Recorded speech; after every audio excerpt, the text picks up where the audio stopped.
తరపున నన్ను నేను కూడా ఇక్కడ ఉంటాను కాబట్టి పిలిస్తే ఒక కమ్యూనిటీ మీటింగ్ లాంటిది పెడితే అక్కడ నేను చేసి మీకేం కావాలో చెప్పండి, వాళ్ళు చేస్తారు. వాళ్ళకి ఏ విధంగా మనం సహాయపడగలో చెప్పండి. ఇలా రకరకాల ఎక్కడికి పడితే అక్కడ మాట్లాడుతాం తప్పితే 100% కోఆర్డినేషన్ అయితే ఉంది. మేము లేవు కదా అని మేము ఖాళీ చేస్తే మేము పక్కకి లేవు. అది 100% మేము చేస్తున్నాం. ఇంకొక విషయం చెప్పాలి సాయి గారు, ఈవేళ రేపట్లో కోఆర్డినేషన్ టీం వస్తుంది. అది వచ్చాక కూడా ఎవరు ఎలా చేస్తారో మీకు తెలుస్తుంది. ఇందాక పవన్ కళ్యాణ్ గారిని 40 మందితో మీటింగ్ అంటారేంటి, నాకు అర్థం లేదు. పురుషోత్తం రెడ్డి గారు అన్నమాట అదేంటి, నాయకుడు అనేవాడు 40 మంది అవ్వచ్చు, నలుగురితో అవ్వచ్చు. ఎలక్షన్ టైంలో ఎంత కిందకెళ్ళి పనిచేస్తానంటే నేను అంత పెద్ద నాయకుడిగా చూస్తాను.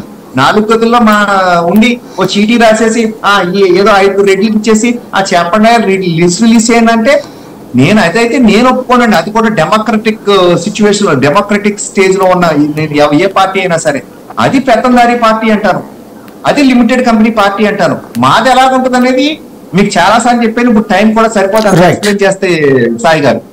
రైట్, పవన్ కళ్యాణ్ గారు for getting down to ground level for 1 assembly seat. అక్కడ ఏమైనా కోఆర్డినేషన్ లేకపోతే చెయ్యాలని ఆయన తాపత్రయపడుతున్నాయంటే అర్థం చేసుకోండి.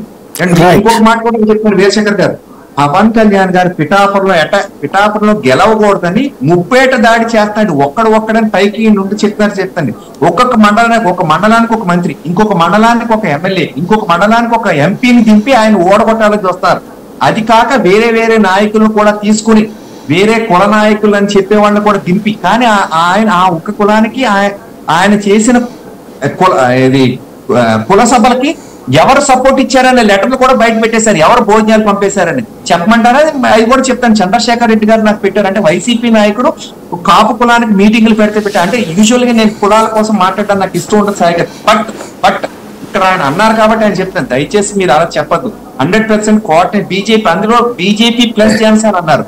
BJP plus Janasena we're going hand in hand. ఎక్కడ అవసరం అయితే మాత్రం మేము దిగుతున్నాం పనుల్లోకి. మీ ఎక్కడ కోఆర్డినేషన్ లేకుండా లేదండి. రైట్, ఫైనల్ గా శంకర్ గారు కంక్లూడ్ చేసేయండి స్ట్రైట్ గా. రామ్ కుమార్ గారు తృప్తి పడినంత ఇదిగా అక్కడ జనసేన బీజేపీ అభ్యర్థులు అయితే ఇంత తృప్తి లేదని చెప్పి మనం అనుకోవచ్చు.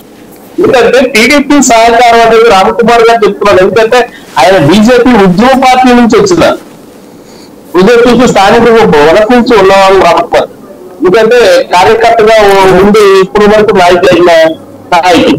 కానీ బీజేపీలోకి అప్పుడుగా వచ్చినాను. అవునన్నా కాదన్నా సుజనా చౌదరి గారు ఏంటంటే పరిస్థితి, రామ్ కుమార్ గారు దాంట్లో మాట్లాడారు. సుజనా చౌదరి గారు వాళ్ళందరూ 5 ఏళ్ళ నుంచి ఉన్నారు కదా పార్టీని.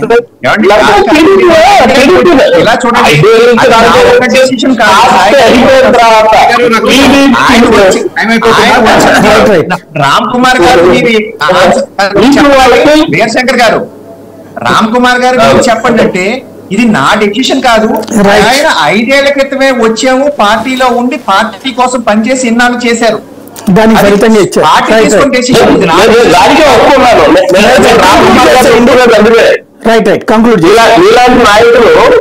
మీలాంటి నాయకులు వదిలిపెట్టేసి సుజనా